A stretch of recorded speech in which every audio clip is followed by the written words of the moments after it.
Olá, seja muito bem-vindo a mais uma aula. Eu sou o professor Dreyton e na aula de hoje eu vou te ensinar o Teorema de Pitágoras. Esse conteúdo que é muito falado e é uma ferramenta muito útil. Não é um conteúdo isolado que você aprende, utiliza e deixa de lado, mas é uma ferramenta muito útil para o estudo da matemática e é isso que a gente vai aprender na nossa aula de hoje. Vou mostrar para você a fórmula, como identificar os elementos em um triângulo, vou te mostrar a representação com figuras do Teorema de Pitágoras e também vou aplicar em dois triângulos aí o uso do Teorema de Pitágoras para descobrir o valor do terceiro lado. Então, o Teorema de Pitágoras é uma ferramenta que a gente utiliza para descobrir a medida do terceiro lado de um triângulo retângulo, do qual a gente tem a medida dos outros dois lados. Podem ser quaisquer lados, e tem que ser no triângulo retângulo, a gente descobre a medida aí do terceiro lado a partir disso. Então, vem comigo e vamos aprender isso na aula de hoje. A fórmula é essa daqui, c ao quadrado igual a ao quadrado mais b ao quadrado. O que é c, o que é a e o que é b, professor? C, A e B são os lados do triângulo, ok? O único lado que é importante você saber que tem que ser ele e você não pode errar é o lado C. O lado C sempre vai ser a hipotenusa do triângulo retângulo. O lado C sempre vai ser a hipotenusa do triângulo retângulo. Sempre vai ser o maior lado. A e B podem ser qualquer um dos outros dois, independente da ordem, tá bom? Mas o C sempre é a hipotenusa, ok? É o lado que fica de frente para o ângulo reto. Vou identificar isso aqui com você. Então, olha só. Aqui pequenininho, nós temos um triângulo retângulo. Feito? O ângulo reto é ali onde fica aquele quadradinho, né? Onde ali forma-se esse ângulo de 90 graus. De frente para ele, que a gente diz oposto a ele, né? De frente para ele, nós temos o lado maior do triângulo retângulo. Esse lado aqui é maior. Sempre o lado que fica de frente para o ângulo reto é maior dentro do triângulo retângulo. E nesse caso aqui, esse lado a gente chama de hipotenusa. Sempre a hipotenusa é o lado C, ok? Você tem que aprender a identificar isso. Olha lá para o triângulo retângulo. Primeira coisa, olhar para o triângulo retângulo. Identifica o ângulo reto. O lado que fica de frente para o ângulo reto é a hipotenusa, é o seu C. A e B podem ser qualquer um dos outros dois lados, beleza? Então, o que a gente tem aqui nessa figura?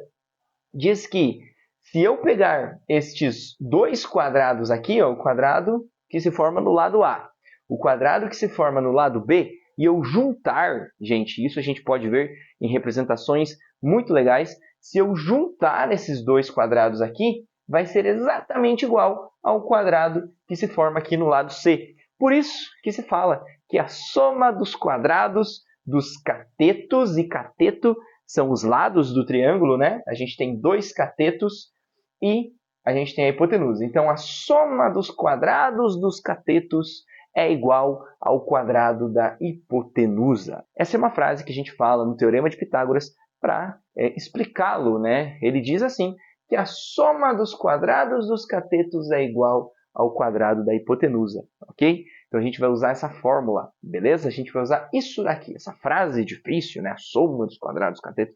Não precisa decorar. Mas vamos pegar a fórmula. C ao quadrado igual a ao quadrado mais b ao quadrado. Lembrando que o C sempre é a hipotenusa, ok? Então, olha só. Vamos colocar a formulazinha aqui. Mais b ao quadrado. Beleza. Então, o que a gente vai ter que saber aqui? A gente precisa saber que C ao quadrado é a hipotenusa. Eu sei a hipotenusa aqui? A hipotenusa é esse lado que fica de frente para o ângulo reto. Tranquilo? Eu não sei a medida da hipotenusa, então é x. Só que eu não vou colocar o x aqui no lugar. A gente geralmente deixa a letra que está ali, né? Por que eu vou trocar uma letra por outra? Vai só confundir.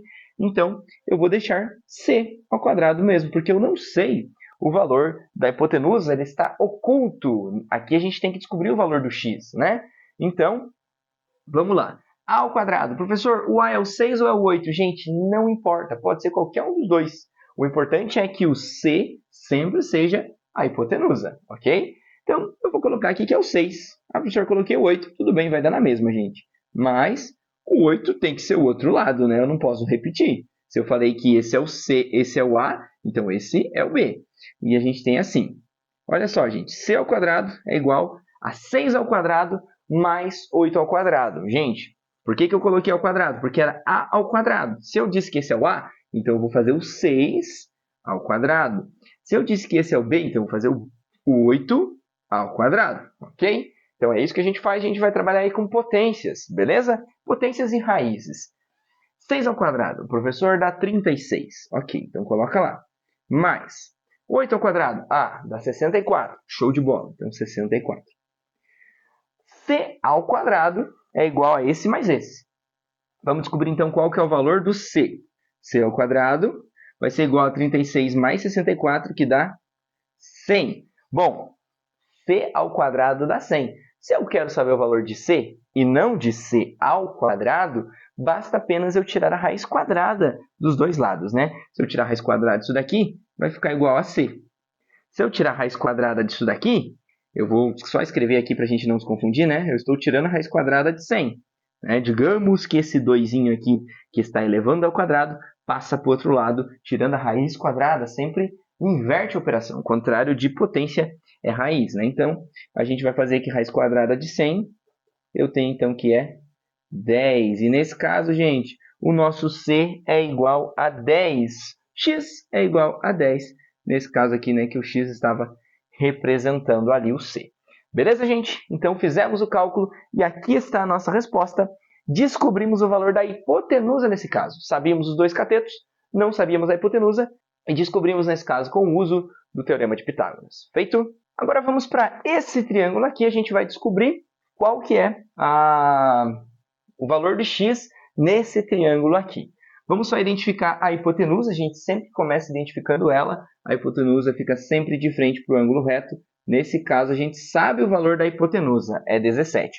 Vamos colocar a formulazinha aqui, c ao quadrado é igual a ao quadrado mais b ao quadrado. C ao quadrado, eu sei o valor do C. O C é 17. Então, eu vou colocar 17 ao quadrado. Professor, e o A? O A é o x ou o A é o 8? Tanto faz, gente. Já falei. Não importa qual você coloque, ok? Nesse caso, eu vou colocar aqui que o A é o 8, tá? Mas você podia colocar que o B é o 8. Vou colocar, então, 8 ao quadrado. Sempre ao quadrado, né, gente? Tem quadrado em todo mundo. E esse daqui, eu vou dizer que é o x. Como eu não sei, eu vou deixar B mesmo, tá? Não vou trocar uma letra por outra. A gente pode acabar se confundindo. Beleza?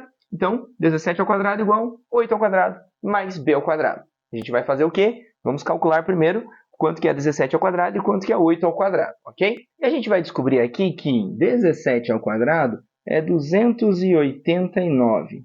8 ao quadrado a gente já até calculou aqui na outra, né? Dá 64. Mais b ao quadrado. Bom, o que a gente tem aqui? Nós temos que, se eu pegar o valor do b e levar ao quadrado e somar com 64, vai ser exatamente igual a 269. Mas, professor, isso não me ajudou em nada. Ok, então o que a gente vai fazer? Eu quero saber o valor do b, né? Então, esse 64 que está aqui, eu vou jogar ele para o lado de cá, beleza? Então, vai ficar como? Vai ficar 289. O 64 que está aqui somando, eu vou passar para cá subtraindo. Então, vai ser menos 64. Imagina que a gente fez menos 64 dos dois lados, né, gente? Por isso que ele sai daqui e ele aparece negativo desse lado, ok? Então, passei o 64 para cá e do outro lado ficou só o b ao quadrado. Tranquilo? Bom, 289 menos 64 vai dar 225. Isso daqui é igual ao b ao quadrado, então. Então, olha só. Eu tenho que 225 é igual ao b ao quadrado. Vamos só reescrever isso daqui? Eu vou passar a letra para cá e o número para lá, tá, gente? Estou trocando tudo de lado, não vai mudar nada aqui, tá bom? Então, b ao quadrado, eu só vou escrever aqui que fica melhor, né? b ao quadrado é igual a 225. Vamos fazer o seguinte. Se eu sei que b ao quadrado é 225, para eu descobrir qual que é o valor do b, eu tenho que tirar a raiz quadrada dos dois lados. Raiz quadrada de b ao quadrado é b. Raiz quadrada de 225, vou escrever aqui, né? 225. E a raiz quadrada de 225 é igual a 15. E aqui está a nossa resposta. Então, olha só, o valor do b, no caso aqui que era x representado, é 15. E resolvemos, então, descobrimos o valor do x utilizando aí o Teorema de Pitágoras. Gente, muito tranquilo, você vai usar apenas potências e raízes. Se você não sabe muito bem como que calcula uma raiz, dá uma olhadinha aí no vídeo do canal que a gente tem 2 vídeos já falando sobre raízes, um ensinando a usar a fatoração e outro mostrando uma dica bem legal Potências também, caso você não domine muito bem. A gente tem um vídeo aí no canal sobre potências também. Eu espero que você tenha gostado e é claro que você tenha entendido. Se você curtiu, deixe seu like, se inscreva no canal e eu espero você na nossa próxima aula. Um abraço!